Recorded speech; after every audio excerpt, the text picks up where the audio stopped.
महत्वाचा मुद्दा आपण ह्या शिकलो आहे, ज्ञानसाधना, बाबासाहेबांची ज्ञानसाधना. बुद्धाला ज्ञानप्राप्ती हा एक टॉपिक आहे, तो पूर्ण जगामध्ये माहीत आहेत किंवा भारतामध्ये सगळ्या अनेक बुद्धिस्ट लोकांना माहीत आहे. परंतु बाबासाहेबांची ज्ञानसाधना हा सब्जेक्ट म्हणजे आतापर्यंत म्हणजे असा कोणाच्या निदर्शनास आलेला नाही आहे की बाबासाहेबांनी पण ज्ञान संपादन केलं हे माहित आहे, पण त्यांची साधना हा विषय कोणी बनवलेला नाही हे प्रामुख्याने आपल्या लक्षात येते आहे. आणि तो हा पहिल्यांदा हा विषय आणि विद्यार्थ्यांसाठी उपयुक्त ठरावा ह्या दृष्टिकोनातून भंतेजींनी तो विषय बनवून आपल्या समोर रेखाटलेला आहे. खूप चांगल्या शब्दामध्ये आणि चांगल्या इतिहासाचा आणि बाबासाहेबांच्या अनेक म्हणजे घडामोडीचं, त्यांच्या आलेल्या संघर्षाचं, केलेल्या संघर्षाचे मर्म या आपल्या ह्या 4-5 दिवसाच्या धम्मदेशनेमधून रेखाटलेले आहेत. बऱ्याच बाबी आपल्याला सुद्धा लक्षात आल्या असेल. तर तुम्ही आपण ह्या 5 दिवसात काय शिकलो त्याचं आपण रेखाटन करायचं आहे, चित्ररेखन करायचं आहे. जे हायलाइट्स मुद्दे आहेत तुमच्या लक्षात आले असेल ते हायलाइट्स मुद्दे पण तुम्ही या ठिकाणी उजागर करा, कारण आम्हाला सुद्धा एक स्फूर्ती मिळेल की आम्ही सेमिनरीच्या माध्यमातून ज्या सगळ्या लोकांनी सहकार्य केलं, भिक्खू संघाने सहकार्य केलं, इथल्या महिला आजूबाजूच्या इथे नेहमी ज्या सदस्य आहेत त्या महिला नेहमी इथं येतात, प्रत्येक शनिवारला कोणताही कार्यक्रम राहिला तरी सुटत नाही, त्या सगळ्या लोकांनी जे सहकार्य केलं तर आपल्या विद्यार्थ्याच्या मागे हा सगळा म्हणजे सेमिनरीचा हा संघ उभा आहे. आणि भविष्यातही आपला कोणाला काही मदत लागली, हेल्प लागली एज्युकेशनच्या माध्यमातून किंवा इतर जानकारी लागली तर आपण चांगल्या ऑर्गनायझेशनसोबत जुडलेले आहेत आणि ह्या ऑर्गनायझेशनचा तुम्हाला जीवनामध्ये नक्कीच त्याचा फायदा मिळणार आहे. म्हणून आपण सुरुवात करूया प्रतिक्रियेसाठी. भंतेचे नाव घेईल एक एक, त्यांनी यायचं, भंतेजीच्या हातानं ते पत्रक स्वीकारायचं, प्रशस्ती पत्र, आणि आपल्या प्रतिक्रिया द्यायच्या आणि आपल्या जागेवर जाऊन बसायचं. त्यानंतर मग शेवटी भंतेजी समारोपीय भाषण घेईल आणि आपण कार्यक्रम संपवूया. ठीक. तर त्याच्यात आपल्याला परिस्थिती सांगायची आहे आणि आपलं एम काय आहे आणि या क्लासमध्ये 5 दिवसात तुम्हाला कोणत्या कोणत्या नवीन गोष्टी शिकायला मिळाल्या आणि त्याचा उपयोग तुमच्या पुढील आयुष्यामध्ये कसा करता येईल याबद्दल आपल्याला न घाबरता बोलायचं आहे, बिलकुल घाबरायचं नाही. बुद्धाय, जय भीम. माझं नाव दीक्षांत झोडापे आहे आणि मी 12th पास आहे आणि मी आता नीटची तयारी करत आहो आणि मला आता डॉक्टर बनायचं आहे आणि माझे आंबेडकर यांची ध्यान साधना शिकलो. तर मी हे पहिल्यांदा असं शिबिर करत आहो. मी याच्या आधी पण शिबिर केलं आहे, पण त्याच्यामध्ये फक्त ज्ञान साधना आणि ते म्हणजे सगळे खूप हार्ड पॉईंट सांगतात आणि बस तेवढंच झालं. आणि इथे शिबिर केलं तर मी असं शिबिर पहिल्यांदा केलं जिथे म्हणजे आपल्या दैनंदिन जीवनामध्ये आणि म्हणजे आता जे प्रेझेंट सुरू आहे आपण ते ध्यान साधना करून आपण ते प्राप्त नाही करू शकत.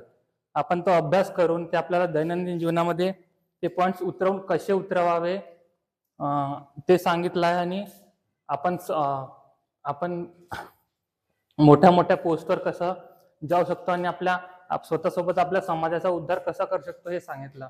चांगलं शिबिर आपल्यासाठी ठेवलं. तर आपण इतके सारे जण एकत्र झालो इथे, तर हर जणामधून आपल्याला वेगवेगळे व्हॅल्यूज शिकायला मिळले किंवा म्हणजे जे आपल्यामध्ये कमी आहे ते समजलं, आपण काय शिकू शकतो आणि आपण जे आपल्या अभ्यासामध्ये काय अजून उतरू शकतो. जसं मला राग खूप येतो, आळस खूप येतो, तर त्या जे आपल्या प्रॉब्लेम्स आहेत ते आपण कशा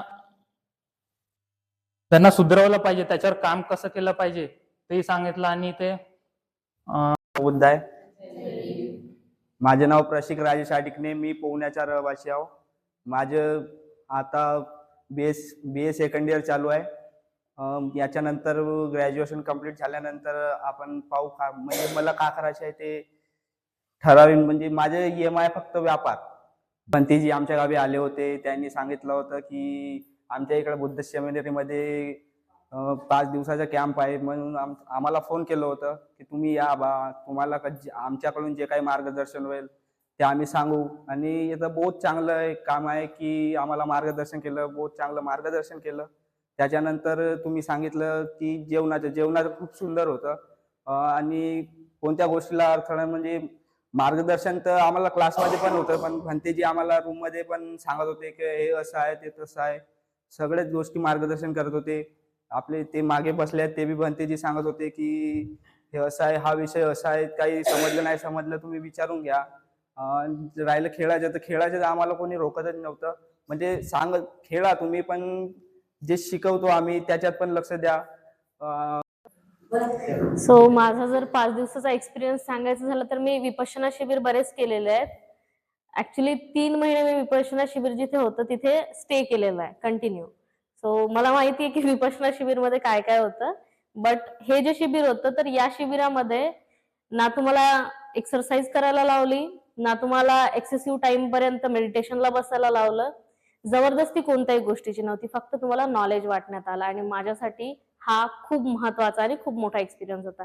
कारण कोणत्याही शिबिरामध्ये तुम्हाला नॉलेज वाटलं जात नाही. तुम्हाला स्टोरी सांगल्या जाते, तुम्हाला मेडिटेशन कसं करायचं सांगलं जाते किंवा तुम्हाला शरीरामध्ये काही त्रास असेल, हातपाय दुखत असेल, कुणाला सायनसचा त्रास असेल, कुणाला काही पण त्रास असेल तर त्याचं निवारण कसं करायचं सरळ सरळ त्या गोष्टी सांगितल्या जातात. पण इथे तुम्हाला प्रॉपर तुमच्या कामी येईल असं नॉलेज देण्यात आलेलं आहे आणि माझ्यासाठी सुद्धा ते खूप मोठी गोष्ट आहे. मला सुद्धा खूप नॉलेज मिळालं. बऱ्याच गोष्टी अशा आहेत ज्याबद्दल मला आयडिया नव्हती किंवा माहिती नव्हती. त्याबद्दल पण मला शिकणं झालं आणि खरंच मला हा 5 दिवसाची जी जर्नी होती, प्रवास होता तुमच्या सगळ्यांसोबत, मी जो म्हणजे इथे क्लासेस वगैरे केले तर अत्यंत आनंद झाला आणि भंतेजीचे जे प्रशिक्षण होते त्यांनी जे नॉलेज आपल्यापर्यंत पोहोचवले ते मला देण्याबद्दल भंतेजीचे खूप आभार. खूप खूप धन्यवाद. आणि सर्व व्यवस्था पण छान होती. कमी स्टुडंट होते, कमी लोकांना कशा पद्धतीने फोकस करून शिकवायचं ही खूप चांगली त्यांनी पद्धत आणलेली आहे. नाही तर बऱ्याच ठिकाणी बल्कमध्ये लोक येतात आणि कोणी काहीच घेऊन जात नाही. आपल्या इथे क्वांटिटी कमी आहे पण क्वालिटी खूप छान आहे आणि मला खूप आवडलेलं. थँक्यू. क्लासेसमध्ये म्हणजे या 5 दिवसाच्या विपश्यनेमध्ये आम्ही डॉक्टर बाबासाहेब आंबेडकर यांची ज्ञानसाधना या विषयाबद्दल जास्त कम्युनिकेशन झालं आणि यामध्ये आम्हाला डॉक्टर बाबासाहेब आंबेडकरांनी कसे आपले जे त्यांनी निष्ठ ठरवलेले होते, म्हणजे त्यांचे जे ध्येय होते ते ठरवलेले होते, कशा पद्धतीने अचीव केले आणि त्या गोष्टी आपल्या लाईफमध्ये आपण इम्प्लिमेंट करून सगळ्या गोष्टी कशा कंटिन्यू करू शकतो, आपली लाईफ सुद्धा कशी सुधारू शकतो, नॉलेज आपण सुद्धा कसं गेन करू शकतो याची सुद्धा आयडिया मिळाली. आणि डॉक्टर बाबासाहेब आंबेडकरांच्या मतीने म्हणजे त्यांनी आपल्याला कशा पद्धतीने जगायला सांगितलेलं आहे, त्यांनी आपल्याला कोणत्या म्हणजे मातीतून बाहेर काढलेलं आहे, आपण कोणत्या पद्धतीत होतो, कोणत्या परिस्थितीत होतो, त्यांनी तिथून बाहेर काढलेलं आहे. तर ती आयडिया त्यांनी आपल्याला मांडलेली आहे की 22 प्रतिज्ञा आपल्याला का दिलेल्या आहेत, का आपल्याला सांगितलेलं आहे की ब्रह्मा विष्णू महेश यांना नाही मांडणार म्हणून का त्यांनी म्हटलेलं आहे. तर ह्या सगळ्या गोष्टी आज म्हणजे या 5 दिवसात आपल्या पुढे क्लिअर केलेल्या आहेत. असं नाही की आपण कोणाला हेट करतो किंवा कोणत्या गोष्टीचा विरोध करतो, पण त्या गोष्टीने आपल्याला त्रास झालेला आहे कधी पास्ट मध्ये, तर तो त्रास परत होऊ नये म्हणून त्यांनी एक प्रिकॉशन म्हणून या 22 प्रतिज्ञा आपल्यासाठी मांडलेल्या आहेत. आणि या सगळ्या गोष्टी आपल्याला सरांनी म्हणजे भंतेजींनी आपल्याला आपल्या पुढे मांडून आपले सगळे जे विचार होते की का बा आपण का नाही करायचं, काय प्रॉब्लेम आहे, आपण एवढं हेट का करायचं, तर त्याबद्दल आपल्याला आयडिया दिलेली आहे की या गोष्टीमुळे, या मनुस्मृतीमुळे, या देवी देवतांना मांडण्यामुळे, हे 4 वर्णामुळे आपल्याला काय म्हणजे आपले जे पूर्वज होते त्यांना काय त्रास झाला, सेम त्रास परत झाला नाही पाहिजे. त्यासाठी आपल्याला डॉक्टर बाबासाहेब आंबेडकरांच्या विचारावर चालावं लागेल. त्यांनी ज्या मार्गाची सुरुवात करून दिली आपल्याला तो मार्ग पुढे चालून आपल्या पुढच्या जनरेशन पर्यंत पोहोचवायचा आहे, याचीच त्यांनी आयडिया दिली. आणि 5 दिवसाच्या शिबिरात डॉक्टर बाबासाहेब आंबेडकर यांच्या ध्यान साधनेबद्दल आपल्याला सांगितलं. So thank you. जय भीम, जय बुद्ध. सगळ्यांना जय भीम, नमो बुद्धाय. माझे नाव सारंग गोपाल कळमकर आहे. मी नागपूर इतवारी रेल्वे स्टेशन इथे राहतो. जसं भंतेजींना सांगितलं का ध्यान साधना, तर मला गुस्सा जल्दी येतो ना. भंतेजीनं सांगितलं का गुस्सामध्ये कसं कंट्रोल करायचं, क्रोध कसा कंट्रोल ना. आम्हाला सुविधा इथं बहुत चांगली होती ना. भंतेजी बी सांगत होते का कंट्रोल करायचं गुस्सा न. भंतेजीनं सगळं काही समजून सांगितलं. जय भीम. जय भीम. जय भीम, नमो बुद्धाय. माझं नाव मानसी विनोद आडिकने. मी आता 12वी सायन्सची विद्यार्थिनी. मी मी पवना येथे राहते. माझ्या शाळेचं नाव आहे जिल्हा परिषद हायस्कूल तथा कनिष्ठ महाविद्यालय आसगाव. आम्ही इथं बुद्धिस्ट सेमिनरी मध्ये आलो होतो तेव्हा आम्हाला म्हणजे अनोळखीपणा वाटत होता, म्हणजे घाबरल्यासारखा वाटत होता पहिल्या दिवशी. दुसऱ्या दिवशी म्हणजे खूप छान वाटलं आम्हाला. बाबासाहेब आंबेडकर यांची ध्यान साधना कशी आहे सांगितलं. सतर्कता, अवेकनेस आणि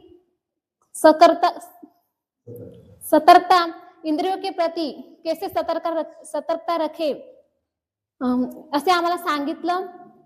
आणि मग 5 दिवस आमचे कसे गेले आम्हाला काही समजलंच नाही. घरचे फोन येत होते की तिथं करमते का, पण आम्ही सांगितलं की आम्हाला मस्त करमते, म्हणजे याची तिकडे इच्छा नव्हता. ताई अशी म्हणत होती की तुम्ही आजच या गावाकडे, नाही का मला म्हणजे करमत नाही आहे. पण आम्हाला इथं खूप मार्गदर्शन छान केलं. आणि भंतेजी आमच्या गावाला तेव्हा सांगितलं होता की 5 दिवसाचा कॅम्प आहे आणि आमची अशी तयारी नव्हती याची, पण भंतेजीने फोन केला तेव्हा मग आम्ही म्हणलं चला जाऊ. बाबासाहेब आंबेडकरांनी कसा अभ्यास केला हे आम्हाला खूप चांगल्या प्रकारे सांगितलं. आम्हाला काही गोष्टी माहिती नव्हत्या, पण इथून आम्ही घेऊन जात आहोत. आम्ही अशी प्रयत्न करतो की आम्ही आमच्या गावी म्हणजे आमच्या गावच्या म्हणजे बांधवांसाठी आम्ही हा कॅम्प 5 दिवसीय आम्ही घेणार आहोत. जसं आम्हाला समजलं ते आम्ही त्यांना समजावून सांगू. आणि धन्यवाद. एवढेच बोलते. जय भीम. जय भीम. खूप छान बोलला. हे घेऊन जा बरं. जय भीम, नमो बुद्धाय. तर सांगायचं काय ते 5 शिबिराबद्दल म्हणजे 5 दिवसाच्या शिबिराबद्दल एक्सपिरियन्स माझा. मी कधी असे हे शिबिर वगैरे घेतले नाही, जॉईन कधीच नाही केले. हा माझा जिंदगीच्या लाईफचा पहिला शिबिर, जो पहिल्यांदा आम्ही इथून आमची प्लॅनिंग होती की 24 तारखेलाच येऊ आम्ही, कारण 25 तारखेपासून सांगितलं होतं की 25 ते 30 क्लासेस अटेंड करतात. तर मग आपण सायंकाळी जाऊ, 24 सायंकाळपर्यंत 24 तारखेला इथं आलो पाहिजे. हे आम्ही आलो. इथं आम्हाला असं वाटत होतं घाबरण्यासारखं काहीच नाही. इथं आलो तर आम्हाला घरासारखंच वाटत होतं. म्हणजे मला घरच आहे आमचं. इथंच क्लास करायचं आहे, इथंच राहायचं आहे, इथंच जेवण आहे, सगळ्या गोष्टी इथंच आहेत. खेळायला गार्डन आहे. तर आता 5 दिवसाच्या शिबिरामध्ये आम्हाला डॉक्टर बाबासाहेब आंबेडकर यांची ज्ञान साधना हे शिकवण्यात गेले. त्याच्यामध्ये पहिला क्लास होता सतर्कता कशी करायची, कोणत्या मार्गाने करायची ते सांगितलं गेलं. आपले जे शरीराचे 5 इंद्रिय आहेत, आग, कान, नाक, जीभ, त्वचा, त्यांच्या प्रकारे सतर्क राहायचं आहे आपल्याला. त्यांच्याद्वारे सतर्क राहायचं आहे ते सांगितलं गेलं. त्याच्यानंतर जो वेळ आहे त्या वेळेचा उपयोग कसा करायचा ते सांगितलं गेलं. सर्वात त्याच्यानंतर आपण अभ्यास करतो ते मनात चिंतन करून दुसऱ्याला समजवणे, चिंतन करून आपण समजल्यानंतर दुसऱ्याला समजवणे, हे कसं समजवायचं हे सांगण्यात आलं. त्याच्यानंतर सिद्धार्थांची ज्ञान साधना ते सांगण्यात आलं. त्यांनी प्रवृत्तीवर विजय कसा, दुष्ट प्रवृत्तीवर विजय कसे केला त्यांनी ते सांगण्यात आलं. त्याच्यानंतर डॉक्टर बाबासाहेबांनी कसे बुद्धाकडे वळले, त्यांनी कसं बुद्धाचा मार्ग स्वीकारला ते सांगण्यात आलं. डॉक्टर बाबासाहेब आंबेडकर अभ्यास कसे करायचे ते सांगण्यात आलं. जसे डॉक्टर बाबासाहेब आंबेडकर ते 18 तास व्हिज्युअलायझेशन करायचे, ते चिंतन करायचे मनात, जे त्यांनी 18 ते 22 तास अभ्यास केलेला आहे. ते मनात चिंतन करायचे, असं शांत कॉन्सन्ट्रेट करून खुल्या डोळ्यांनी चिंतन करायचे ते सांगण्यात आलं. नमो बुद्धाय. माझं नाव माही हरचंद्र आडिकने. मी पुण्यावरून आलेली आहे. भीमज होती तिथं आले होते भंतेजी. त्यांनी सांगितला की शिबिर आहे बा नागपूरला, तर तुम्ही नक्की या. तर तिथं आम्ही आलो. तर पहिल्या दिवशी आम्ही ज्ञान साधना शिकली. बाबासाहेबांची ज्ञान साधना शिकली. आणि बुद्धाने धम्म प्राप्त कसा केला, ज्ञान प्राप्त कसं केला हा शिकवला गेला. सतर्क कसं राहायचं हे शिकवलं आम्हाला इथं. आम्ही पहिल्या दिवशी आला तर भीती होती मनामध्ये, पण असं जसे जसे दिवस गेले तशी भीती गेली. आज 5वा दिवस आमचा, म्हणजे आज समारोपी कार्यक्रम आहे. तर 5व्या दिवस असं वाटतंय की नाही जावं इथून अजून. जिने खूप म्हणजे मार्गदर्शन केला आम्हाला, बुद्धाविषयी धम्माविषयी मार्गदर्शन केला. अभ्यास कसा करायचा, व्हिज्युअलायझेशन सांगितला कसा करायचा. व्हिज्युअलायझेशन बद्दल म्हणजे सांगितला की बाबासाहेबांनी अभ्यास कसा केला. 18 तास ते एका जागेवर कसे राहायचे. आम्हाला 3 तास बसायला गेला तरी आम्ही राहू शकत नव्हतो, पण ते 18 तास कसे राहिले, एका जागेवरून उठत नव्हते. तर आम्ही प्रयत्न करू की आम्ही 18 तास नाही पण थोडाफार तरी करू शकून, म्हणजे येता आला तर काहीतरी घेऊन जाणार येथून. एवढंच बोलते. जय भीम. जय भीम. माझं नाव अहिंसक दिलीपरावजी बागडे आहे. मी इथे सिरसपेठला, नागपूरला इथेच रेशीमबागला राहतो. माझं मूळ गाव तसं जटामझरी आहे, तालुका काटोलमध्ये येते, जे नागपूर जिल्ह्याचा एक तालुका आहे. तर सर्वप्रथम मला इथे काही याची आयडिया होती नाही. माझे पप्पा सेल्समॅनचं काम करतात. ते इकडेच ऊनखाण्याला कुठेतरी डोर टू डोर काम करत होते. त्यांना असं माहीत झालं असेल की इथे कुठे शिबिर कुठं बनणार आहे त्यांना, किंवा ते इथे विहारामध्ये आले असेल. तर मला माहित नव्हतं. पप्पा जेव्हा घरी आले त्यांनी तेव्हा मला सांगितलं की शिबिर आहे म्हणे, तुला जायचं आहे म्हणे. आता मला तर काही आयडिया होती नाही की शिबिर कसं राहते, का राहते. मला वाटलं असं बसाचं काम असेल, काही नाही जायचं असं मी म्हणत नाही जायचं होतं मला. पण पप्पाने मला सांगितलं, त्यांची मला आज्ञा पाळायचीच होती, कारण की मी माझ्या पप्पाची आज्ञा पाळतोच हमेशाच. ते काही बी सांगन मला तर मी ते काम करतो. तर इथे आलो मी, तर मला इथे एकदम मी शॉक झालो. इथे भंतेजींनी आम्हाला इथे ध्यान साधना लिहिली आहे. जे भंतेजींनी आम्हाला खुल्या डोळ्यांनी ध्यान साधना कशी करायची हे सांगितले आहे. जिथे अलग अलग शिबिरमध्ये डोळे बंद करा, मौन राहा, एक दिवस 24 घंटे मौन राहा, तशी साधना ते सांगतात. भंतेजीने आम्हाला इथे भगवान बुद्धांनी ज्ञान प्राप्ती कशी केली, डॉक्टर बाबासाहेब आंबेडकर कसे इतके महान बनले, त्यांची काय स्ट्रॅटर्जी होती, ती कसे अभ्यास करायचे त्याच्याबद्दल सांगितलं. सर्वप्रथम आपण तर आपल्या इंद्रियाबद्दल सतर्क राहायला पाहिजे, तेव्हाच आपण कोणते काम करू शकतो. ते भंतेजीने आम्हाला चांगला पटवून दिला आहे की जसं आपली इंद्रिय आहे ते सगळं हमेशा सतर्क राहायला पाहिजे. त्यांचे जे सेन्सेस आहेत ते हमेशा काम करत राहायला पाहिजे. त्या चेतना आपल्या जाणवल्या पाहिजे की आपण काय करतो, आपण कुठे बसलो, आपलं नाकाने, त्वचेने, डोळ्याने सगळं आपण सतर्क राहायला पाहिजे. ते आपल्याला भंतेजीने सांगितलं. गौतम बुद्धाचे अष्टांगिक मार्ग सांगितले त्यांनी, आर्य सत्य सांगितले, पंचशील सांगितले, खूप महत्वाची. खूप लोक पंचशील म्हणतात, त्यांना माहित नाही राहत. काही लोकांना माहित राहते पण तरी पंचशीलाचं पालन करत नाही. त्यांनी सांगितलं की पंचशील पाठ करून किंवा बुद्धांच्या गाथा पाठ करून काही होणार नाही, तुम्हाला काही धम्म समजणार नाही. तुम्हाला किती पण गाथा येत असेल, कोणता भिक्खूंना पण इतकं तो म्हणत आहे गाथा 3 घंटे 4 घंटे, त्याला काही अर्थ नाही. त्याचं विश्लेषण आपण स्वतः करून आणि आपल्या प्रॅक्टिकल लाईफमध्ये ते आपण कसं आणू शकतो, हाच खरा धम्म आहे, हे आपल्याला भंतेजीने सांगितलंय. डॉक्टर बाबासाहेब 18 तास अभ्यास करायचे, कसे करायचे ते व्हिज्युअलायझेशन करून अभ्यास करायचे, हे भंतेजीने आपल्याला सांगितलं आहे.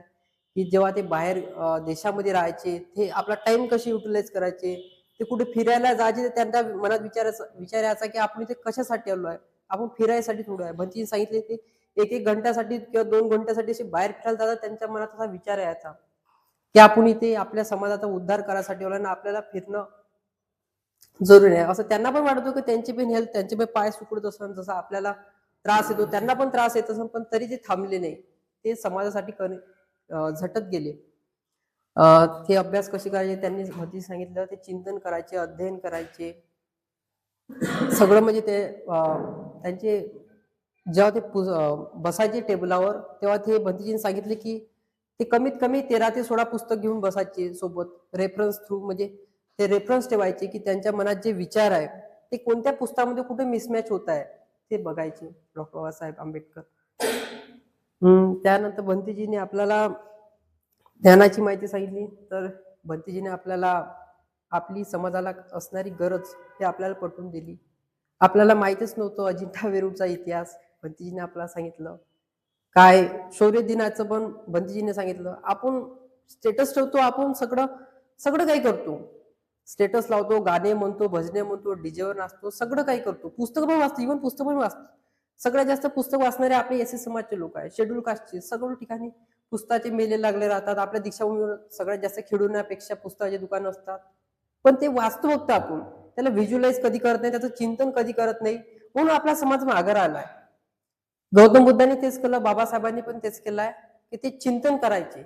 म्हणून ते एक व्यक्तिमत्व बनला इतकं आपल्या समोर, जे आता डॉक्टर बाबासाहेब आंबेडकर आता ते महापरिनिर्वाण झाला तरी त्यांना लोक आता पण डॉमिनेट करतात त्यांच्या नावाने. आता पण कुठे त्यांचे पुतळे जाळतात, फोटो जाळतात, कारण की ते बराबरी नाही करू शकत त्यांची. आणि त्यांचा खतरा आहे दुसऱ्या समाजाला, कारण की त्यांचा जो हेतू आहे बाकी जो समाजाचा, त्यांचा हेतू आहे तो देवधर्म. कारण की त्या लोकांना देवधर्मामध्ये लोकांना गुंतवून ठेवायचं आहे. कारण की त्यांना माहित आहे, लोक जर पुस्तक वाचेल, बाबासाहेब समजून, त्यांना बुद्ध समजून, तर लोक हुशार होईल. लोक ह्या गोष्टींना मानणार नाही, चमत्काराला मानणार नाही, त्यांचे सगळे धंदे बंद होऊन जाणार. मग आपली इंडियाची जी इकॉनॉमी आहे ते अजून स्ट्रॉंग होईल, पण त्यांना ते नाही पटत. ते तसं नाही करणार. ते त्यांचे देऊळ चालल्या पाहिजे, अजून इतकं सारं त्यांना डोनेशन मिळायला पाहिजे, हेच त्यांचा हेतू असतो. आता कुंभ मेळा लागला, किती सारे लोक गेले तिथे, किती सारे लोकांना पुरा ट्रेन, ज्यांचं रिझर्वेशन असेल त्यांना पण ते कुठे पण घुसले लोक. किती साऱ्या लोकांची जीवाची हानी झाली, हे झाली. म्हणजे काय हे जातीवाद आहे एक प्रकारे, जे आपण मोठं देऊळ बांधत आहोत आणि बाकी पण आपण समाज, आपण भारत देशात राहतो, इथे खूप साऱ्या समाजचे लोक आहेत, शीख आहे, इसाई आहे, बौद्ध आहे, हे सगळे लक्ष केंद्रित करून घेतात. असे मोठे मोठे आपल्या धर्माचे लोक शिकले, ते लोक यज्ञ करतात, हे करतात. आपल्या समाजचे लोक हे करतात परित्राण पाठ. म्हणून लोकांना असं वाटते की हे बौद्ध धर्माचे लोक आपल्यासारखेच आहे. ते लोकांना आजही माहित नाही की हे देव एक मनुष्य आहे. भगवान बुद्ध अदर कास्टचे लोक आताही म्हणतात की हे एक देव आहे, यांचे देव आहे. त्यांना असं वाटतं, जसं मुसलमानांना म्हणजे त्यांना असं वाटतं मुसलमानांचा देव अल्लाह आहे किंवा मोहम्मद आहे, तसंच लोकांना असं वाटतं की यांचा पण देव हा बुद्ध आहे. त्यांना असं वाटत नाही हा धम्म आहे किंवा धर्म आहे, त्यांना असं वाटतं की हा यांचा देव आहे, हा जो एक व्यक्ती आहे ह्यांचा देव आहे. आता मी पण लहान होतो, मलाही माहित नव्हतं पहिले काय. तर बाबासाहेबने ते समोर चुट्टी बांधून असे म्हटलं, पत्नी असं बाबासाहेबांची, म्हणजे इतका गैरसमज असतो आता पण लोकांना. तर ते भिक्खू लोकांचं पण काम असतं की लोकांना एक सरळ दिशा देणं. ते पण येतात आणि काही नाही चालू करतात, त्यांचं एकदा झालं की बस. काही काही ते इतके आहे की ट्रान्सलेट पण नाही करतात मराठीत. आता पाली भाषेत सगळे लिहिलंय, ट्रान्सलेट नाही करतात. पानाती पाता वेर म्हणे आपण भंतेजी इथे किती वेळा सांगितलंय, आमच्यासाठी पाठवून गेले आता. म्हणजे ते पंचशिलाचं मराठीत महत्व काय ते पाठवून गेलं. आता वाचता तर खूपदा आहे मी पण जे एक व्हिज्युअलायझेशन दिमागामध्ये राहते ते आता भंतेजी सांगितलं की आता पूर्ण इथे फिट झालंय पूर्ण. लोकांना समजून देण्याची गरज आहे, कारण की बुद्ध हा देव नाही, हा एक मनुष्य आहे. आणि त्यांच्याकडून शिकण्यासारखं खूप काही आहे, ते आपण शिकत नाही. ते जसे काम करत आहे, जे सांगत आपल्याला खुडा डोळ्यांनी साधना आहे, आणि जे आपण करत आहोत तेच आपले कर्म, तेच आपण करत राहायला पाहिजे. आणि जे धर्म जो असली आहे तोच सांगितला पाहिजे, जो धम्म आहे आपला तोच लोकांना सांगितला पाहिजे. बाकी गाथा सांगून किंवा असे विपश्यना करून किंवा त्यांचं डोळ्यांनी मौन राहून काहीही होणार नाही. काही समाज पुढे जाणार नाही. पुढे समाज नेणारे आपणच आहोत ना, आपणच मागे आणणारे आहोत. तर आपलेच लोकांनी असं कॉपरेट केलं पाहिजे सगळ्यांना. आता इथे खूप 10 मुलं आहे, असं पुढल्या वेळेस झालं पाहिजे की इथे खूप आज आणखी वाढल्या पाहिजे 20. जास्त लोकांची जरूरत नाही आहे समाजामध्ये. एकटाही माणूस कापले तर बाबासाहेब एकट्यानेच संघर्ष केला. त्यांनी असं कोणा लोकांना गोळा नाही केलं किंवा कलेक्ट नाही केलं की एक आपल्या इथे आहे. नाही, त्यांनी असं ठरवलं नाही की 1 जानेवारीला इथे असेंब्ली पॉइंट आहे, इथे सगळे आपल्या धर्माचे लोक गोळा झाल्या पाहिजे, असं काही नाही. जे मिळाले ते आता इथे आपण इतके लोक आपला धर्म समजलाय, आपल्याला हे आपल्या पुरतं मर्यादित नाही ठेवायचं आहे. आपल्याला पुढे हे वाढवायचं आहे की जेणेकरून आपल्या समाजाला एक वर्चस्व मिळायला पाहिजे आणि सगळे लोक समभाव आले पाहिजे. समभावाबद्दल खूप चांगली व्याख्या सांगितली भंतेजीने आपल्याला, की आपण कोणी असो, कुठे असो, कोणत्याही पदावर असो, आपण सगळ्यांसंग समभाव मतभाव नाही केल्या पाहिजे, समभावाने राहिल्या पाहिजे. करून बाबासाहेबांनी इतक्या दूर गेले पण कधी त्यांची नजर दृष्टी डगमगली नाही. त्यांनी ते सेम राहिले, ठाम राहिले. आपण नाही आपल्या लक्षात ठाम राहायला पाहिजे. बाबासाहेबांचं इतकं मोठं विजन होतं, पण आपलं छोटं तरी असावं. आणि त्या दिशेने आपण वाटचाल करायला पाहिजे. आपण बौद्ध धर्मामध्ये, चांगल्या धर्मामध्ये आपण जन्माला आलो. आपलं पण समाजाला काहीतरी देणं आहे, हे आपण लक्षात ठेवलं पाहिजे. आपण त्याकरिता आपण काम केलं पाहिजे. परिवारात जिवंत असते तर आपल्याला इतकी मेहनत करा पण नसती लागली. त्यांनीच ते सगळं करून घेतलं असतं, पण त्यांचा महापरिनिर्वाण झाला. त्यामुळे काही त्यांचं राहिलेलं, त्यांचा जो स्वप्नाचा भारत आहे, बुद्धमय भारत आहे, ते आपण असं समोर नेल्या पाहिजे आणि याच्या संग आपण वाटचाल केल्या पाहिजे. आणि इथे व्यवस्था तर खूप छान होती. सकाळीच उठायची, त्यानंतर ते पिठीवाले सर खूप छान, खूप छान वाटत असायचं. त्यांचा जो आवाज होता, त्या आवाजात एक अलग वेगळी एनर्जी होती. कारण की त्यांचं वय, त्यांचं ते पूर्ण शेप, पूर्ण ते स्लिम होते, एकदम फिट अँड फाईन. ते काकाची मत बेस्ट होते ते. पीटीवाले टीचर नाही तर असे खूप राहतात, असे खूप ठोकर राहतात, फिट राहतात. पण काका खूप छान होते ते पीटीवाले. सरच म्हणू आपण त्यांना, काका काय सरच आहे ते. खूप छान शिकवले त्यांनी. ऍक्टिव्हिटी घेतली आमच्या काही, खूप मजा आली. चिमण्या उडल्या आमच्या, तड्यात मळ्यात केलेले. सकाळी सगळं आम्हाला नाश्ता राहायचा, जेवण खूप अतिउत्तम राहायचं, टेस्टी राहायचं. खूप आम्ही एन्जॉय केलं. आणि 3 दिवस आता इथं आम्ही राहू तर नाही शकत आता आणखी, पण खूप चांगली संधी होती ही आमच्यासाठी. पण आम्ही खूप मिस करणार आहे घरी गेल्यावर. पण इतकं आमचं फेवरेबल वातावरण, भंतीजी संग संवाद, इथे 6 तास कसे निघून जाते काही समजायचं नाही. काल तर आम्ही लिटरली 4 तास बसलो होतो.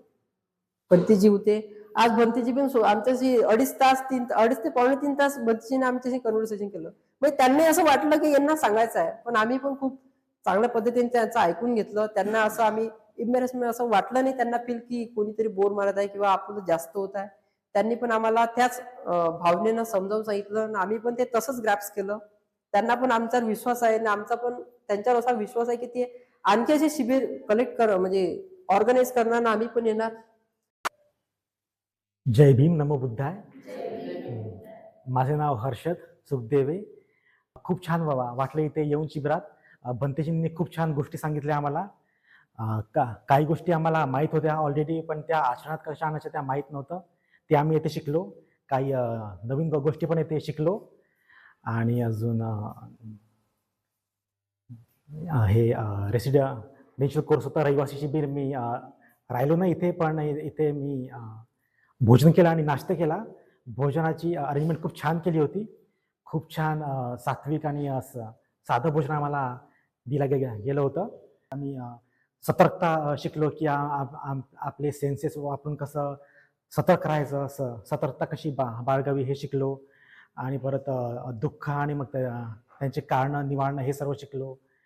आणि या सर्व गोष्टी आपलं रोजच्या आयुष्यात कशा आचरणात आणायच्या ह्या आम्ही शिकलो. आणि भंतेजींनी आम्हाला सर्वांना इथे समोर येऊन बोलायची संधी दिली. समोर येऊन ते बोलायला लावायचे. खूप छान वाटलं. आणि आपलं मत व्यक्त करायला सांगायचे.